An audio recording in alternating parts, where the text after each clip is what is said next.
everybody, it's Nick here with you. Welcome back to the channel. Kings of Leon's ninth studio album, Can We Please Have Fun, has just dropped today, and we're ready to break it all down on this edition of Rock Album Review. And I'm joined by a very special guest. We have Hector from A Chill Dude on a Couch Reviews. How's it going, Hector? All good, man. Ready to talk Kings of Leon here. It sounds like you've had a busy day of listening to albums. So this hopefully was one of the good ones that you had to listen to today. Oh, yeah. I had a few reviews out this Friday, but there's ones that I already had filmed, but there's one that I had to get out today. I'm like, I'll get it out today. Yeah. It's always fun when these new albums come out on Friday because some of them are good, some of them are not so good. We'll get to kind of our thoughts on the new Kings of Leon record. So we'll kind of lay it out like this. We'll get into kind of maybe our listening history with Kings of Leon, kind of where you've been with the band over the last couple of years, and maybe not been with the band at all over the last couple of years. And then we'll get us some first impressions. We'll do some favorite tracks, some least favorite tracks, and then we'll do some final thoughts and give it a rating out of 5. Does that sound good? Sounds perfect. So what is your history as a listener of Kings of Leon? Are you a fan of the band? How are you with them? Well, the only album I owned from them was Into the Night. That was a good one. That's the only album. And then the other albums I listened to in the streaming. So when Into the Night came out, I wasn't, because I heard that they changed their sound on that one, more commercial than the previous one. I don't know, because I just remember listening The Sex Is on Fire, which I first thought it was about an STD, but something like that. And I also love You Somebody, but I'm like, that lyric, I'm like, I wouldn't dedicate that song, because he says like, I want to use somebody like you. So basically anyone. I guess so. Yeah. Not very So romantic. that's I just bought that album. So I'm a casual Kings of Leon listener. Yeah, well, I would say I'm probably a little bit more than a casual listener because I've been listening to them probably going back to their first record, which was called Youth and Young Manhood, that came out all the way back in 2003, I think. And I have a buddy, actually, I'm going to call tonight about, we're going to talk about the new Beatles Let It Be movie, but he was really into Kings of Leon. And I remember them kind of being a little bit like the Strokes, maybe a little bit like a Southern Strokes. They very much fit into that indie rock vibe that was really popular in the early 2000s and the mid 2000s.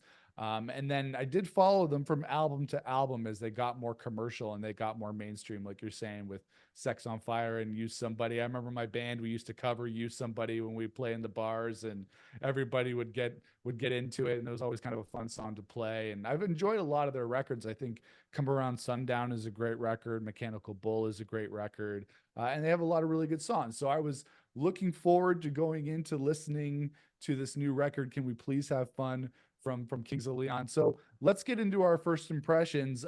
For me, I found this to be an enjoyable album, but maybe not one that made me jump out of my seat or start rocking out. You know, a lot of albums, when we listen to these new records that come out, they get you going, the ones that make you excited about listening to it. This one did not really get me too excited when I was listening to it. It's a very subdued album for the most part. It was very, very chilled out, very relaxed, which the band has done on some of their previous records. But they're definitely going back to their more indie rock roots in a more subdued kind of chill way. So it's like I said, you know, like their debut album, Youth and Young Manhood, it's like that with a more indie rock kind of thing, like less of that southern rock kind of thing that they used to do.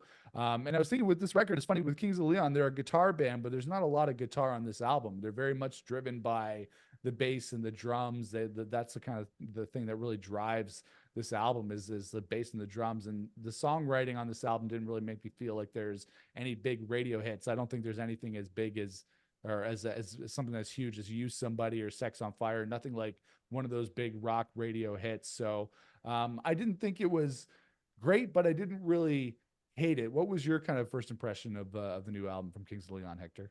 So I thought that it started really slow. So I was like, oh my God, I'm going to hit this snooze button. And the flow of the album, you know, it's sometimes it's slow and sometimes it gets a little bit like you wake up a little bit more. I got to say, yeah, the production is good. It's got a good production. You know, you can hear everything great. And the singer, which I don't know the name, has a great voice. Caleb Follow Hill. Whatever his name is. He has a great voice. And I remember, yeah, he's got like that voice, like that southern, like type of like charm voice. So the first impression is like, yeah, I thought it was the pacing was a little bit off for me, so I didn't play this early in the morning. I'm like, I need Yeah. something to wake up. I already had my coffee. Once I had my coffee, I'm like, I'll listen to Kings of Leon. And yeah, Right. it's like a 46 minute, 47 minute length, but I was confused because the album is called Can We Have Like Fun? And I thought with the title that it was gonna be more of an upbeat record.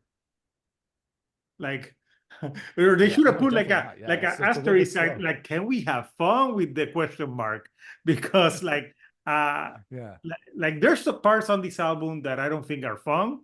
But I will talk more about that later. So yeah, my first impressions, yeah, it was like it's an album that you have to listen to it a few ways through, to get into it. So I had to listen to it. I listened to it like 4 times, and I was just listening to it before we got ready for this for my last time. I'm like, let me give And you one last listen and round to this album. and you managed to stay awake through all of those listens, even though they were putting you to sleep.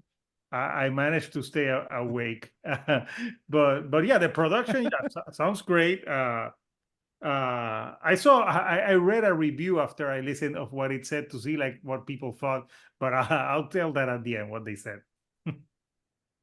Yeah, well, they switched up producers on this record. They worked with this guy named Kid Harpoon, who I'm not super familiar with. He's an artist himself, coming from the UK. For the most part, Kings of Leon throughout their career worked with a lot of the same producers, especially through when they were putting out their big radio hits. They were working with a lot of the same people, so they switched things up on this record with this Kid Harpoon guy, who definitely gives it a different kind of vibe. You can tell that the production is different than their previous stuff. It isn't very bombastic. It isn't very loud, but like you're saying, the production is really really well done.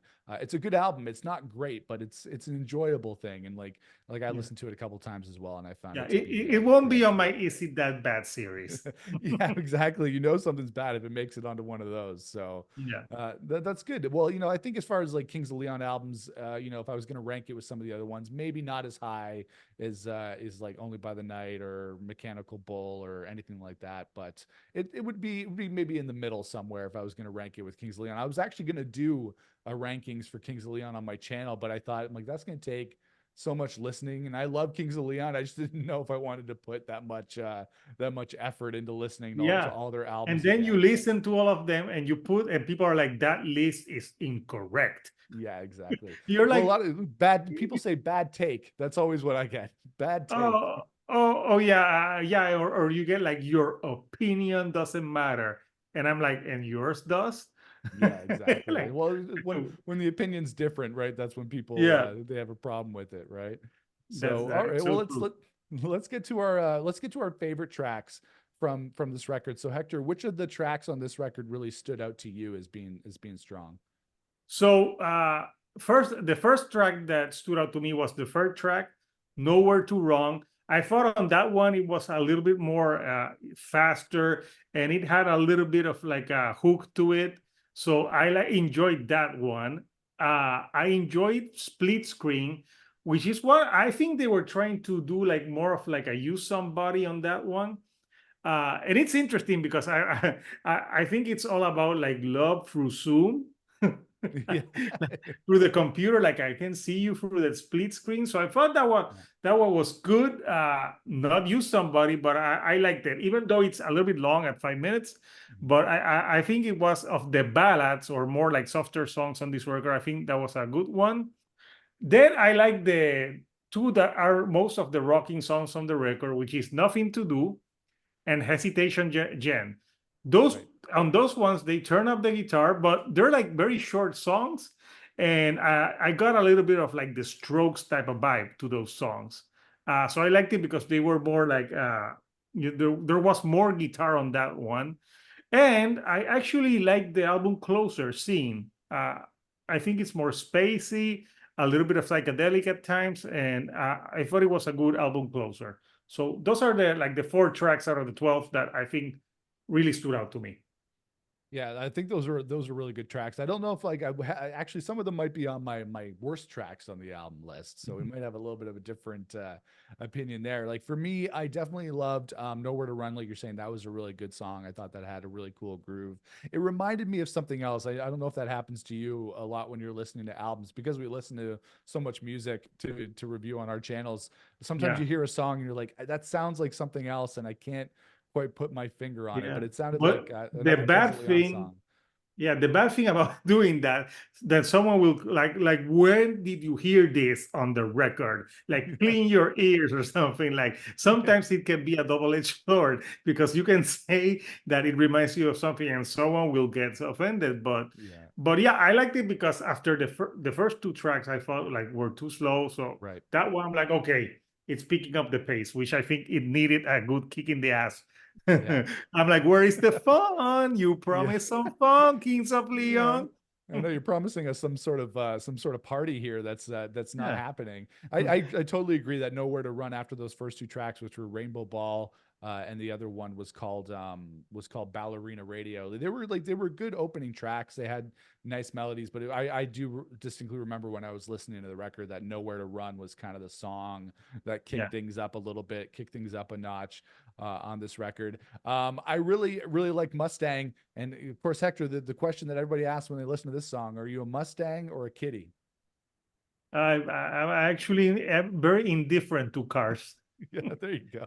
Yeah, but it's I the would say same. I'm a Corvette. Oh, there even better. Yeah. Yeah, I would say I'd say I'd like to be like a Corvette or yeah, something like that. A cool car of some Yeah, kind. the only thing is like there's only when you think of like a cool song about cars, nothing beats Panama by Van Halen. I'm Oh sorry. yeah, exactly. Yeah, that's the Yeah, ultimate. yeah. Yeah, this one was cool. I remember when it came out a few months ago. I did a reaction to this song, and it's a cool song. It's very much that indie rock Kings of Leon sound that they used to do back in the day, and it doesn't quite rock out as much as I want it to. I think that's kind of my general feeling of a lot of the songs on this record. I like the records I listen to rock. I like things to have a little bit of energy to them, and I think that was a little bit low key. I like Split Screen too. That was one of my favorites on the record. It felt like some sort of like a centerpiece of the album, like one of those really key tracks that they put on this record. And like you said, the singer of the band, Caleb Followhill, he has a really distinctive voice. It's really hard to miss. It's very unique. So he uses that to full effect on Split Screen. And I thought it rivals some of the best Kings of Leon ballads. I think it rivals "Use Somebody" as one of their best rock ballads. And then one of the other songs I really liked was "Don't Stop the Bleeding." I thought this was one of my favorite songs on the record. It had a lot of energy to it. It was very melodic, more like some of the more mainstream Kings of Leon radio songs that they become known for. I really loved "Don't Stop the Bleeding," and then I also liked "Nothing to Do." That was I think the heaviest and the rockiest song on the record. So it was very much like the earlier Kings of Leon records that I really enjoyed. So I really like that. Were there any particular tracks on the record that you thought were kind of weak? Oh yeah. A There's couple. I'm gonna mention the first one. It's called Is Me On, which Right. is almost at the end. It's got like a country like tinge to it, and this is the notes that I wrote about this song, and I'll tell. I wrote this is the type of song that you're listening to in a doctor's office when you're ready to get a colonoscopy. Yeah. That's the best type of song. That's a specific genre of music. Like you're like, yeah, I think it's time to get that colonoscopy. Yeah, Yeah, exactly. yeah. So I thought that one, yeah, and it's almost at the end of the record, so it's Mhm. like so I thought that was one of the weaker songs. And I don't like country music. Nothing against people who like country music, but I'm simply not a fan. Mhm. uh I thought Ballerina Radio was a really weak album opener, and it bored me to death.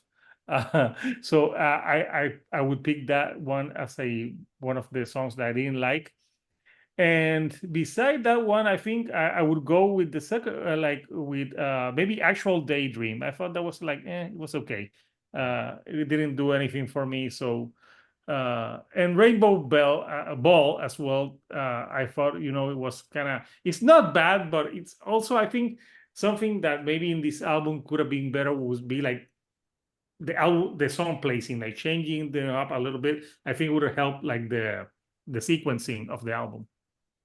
Definitely. I think they probably could have used to drop a couple of tracks from the track list. If they dropped maybe 2 to 3 songs, it would have been a little bit stronger of an album, I think, and maybe Yeah. held my attention a little bit more than it did when I was listening to it. Actual J Dream was one of my weak tracks, one of my weak picks for this album as well, because it just felt like filler.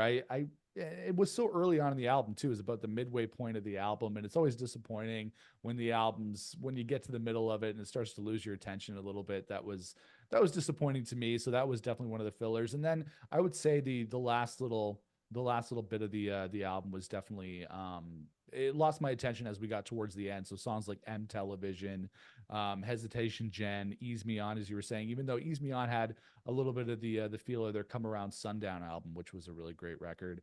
And then I didn't really love the last track Scene. I would say like maybe the last 3 or 4 tracks were kind of weak for me in general. And like I was saying, I feel like they could have cut a couple of songs off this record. That would have made it a little bit stronger for me. But I feel like that's the case with most of the albums that we listen to for reviews on the channel. They could all use to maybe cut a couple of tracks and be that much stronger for it. So those would be my weak tracks for the new album from Kings of Leon. Maybe not quite as fun as we were hoping that it would be from the sounds of it. Yeah, yeah. I'm telling you, they had to put like a question mark at the end. Yeah. Can we please have fun? It's like, well, maybe a little Yeah, bit of fun, but not that much yeah. fun. These guys they're in their 40s, right? So, it's like you gotta take it a little bit easy, I suppose. All right, well, let's get to our final thoughts about this album from Kings of Leon. Can we please have fun? For me, I would say, like I was saying, if you took a couple of tracks out of here, it would have been a much stronger track list in general. I wish there were a couple more melodies on this record to grab onto, because I felt like I couldn't come away really singing a lot of the songs. I have to listen to it a couple more times, but I didn't really come away with a lot of those big hooks ringing throughout my head on this new record from Kings of Leon. But the thing I did enjoy about it is that they're 9 albums in. This is their ninth studio record, and they aren't resting on their laurels. They're still trying to do new things and trying to reinvent the Kings of Leon sound without repeating themselves too much. It's always going to sound like Kings of Leon. They can't really get away from that, but it's always cool to see them trying to do something new, working with that new producer. But I think the general vibe for me with this new record is I wish there was just a little bit more energy on this record. Like you were saying, it starts out really slow. It kind of continues that vibe throughout the record with a couple of songs that rock a little bit harder. But for me, there's nothing like some of their hits like Notion or Temple, which are really great rockin' tracks. There was really nothing on here for me there, but it does have a really nice chill vibe that I really enjoyed. So I'm going to give Kings of Leon, I'm going to give it a 3 out of 5. But Hector, what are your final thoughts and your rating for the new album, Kings of Leon?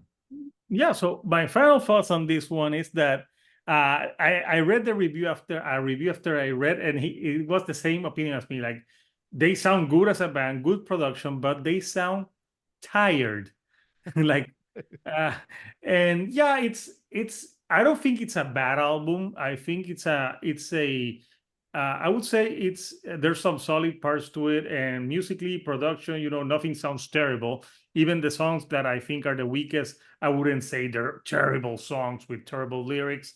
But I think this album lacks that commercial, like that single, like You Somebody or Sex on Fire, like those singles that you listen to them and they're catchy and they stay in your head. Nothing's quite stuck in my head on this one. But I also give it a 3 out of 5 because I think it's well produced. The songs they're not like bad, so it's not like I'm going to crap all over Kings of Leon. But I think a little, like, if they were dropped a few songs and maybe a little bit more like up tempo. Like, if you're gonna name your song, can we have fun? I expected a more upbeat record. Or maybe this is a party at a funeral home. You never know. I don't know about Canada, but here in Puerto Rico, like funeral homes, like people, there's food. It's kind of a party. We make everything Yeah. a party. Well, that's So, good. I so prefer yeah, that. Yeah.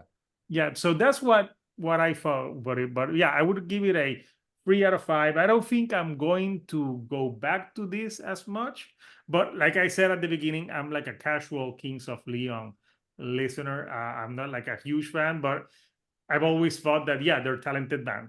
Yeah. Yeah. So Yeah. No, those they're are really, my yeah, final really, thoughts. Yeah. yeah, really, really talented band. This is it's a decent album, but I think we're both kind of wishing there was a little bit more energy on there, and we're both going for that 3 out of 5. So it's a little bit of that middle ground for us. I guess if we were on Is It That Bad, we'd give it like a thumb sideways. Would that be the The mid, yeah, the yeah, we'd mid. give it that mid score. So Kings of Leon, it sounds good. Maybe just not as fun as we wanted to. Like Hector says, it sounds kind of like funeral music, I guess. If you're at maybe a nice southern funeral, if you're like coming from the south, like Kings of Leon, that Like would eating be good some for you. fried chicken. Yeah, exactly. All right. Well, those are our thoughts on the new album from Kings of Leon. It's called "Can We Please Have Fun." You can let us know your thoughts about the new album in the comments below, whether you liked it. Actually, Hector, you had me worried because we were texting on Instagram earlier, and you said you had said that you had thoughts on the new album, and I'm thinking, oh, he's gonna hate it because I know you like a lot of the heavier stuff, and I do as well. But I think we were I'm pretty so fair metal. overall. I'm Yeah, like, Hector's so metal. So, but no, I think we were both pretty fair to this no, I new love a lot album. of the 90s music. So yeah, no, I'm pretty varied. So no. Yeah, for sure. Well, thanks a lot for being here on the channel to talk about the new Kings of Leon album. Where can people find you on YouTube and find more of your stuff? So yeah, they can find me at the Shield Dude on a Couch Reviews. And I'm also the Shield Dude on a Couch Reviews. I'm on Instagram as well. And there's a Facebook page, Hector the Shield Dude on a Couch Reviews. So they can find me on all those places. And if you have bands, I interview bands. So if you have a band, that I get emails sometimes. I get too many emails. I can't interview everyone. So please, I'm just one man. But yeah, they can find me on all the socials except TikTok. I took that off. Not even going to deal with TikTok right now. No, and no Snapchat. No, No Snapchat either. All because right. I'm Well, not that's where 13. well, that's where you can follow Hector on YouTube, and I've done some videos over there on his channel. We did some Is It That Bads lately we did No Doubt. We talked about the new Alien Ant Farm. We talked about the new POD. So those are all over on Hector's channel, the Chill Dude on a Couch Reviews. You can follow me everywhere as well on YouTube and on social at Nick Chino Music. And we'll see you guys again for another rock album review here on the channel. But until then, rock on, everybody.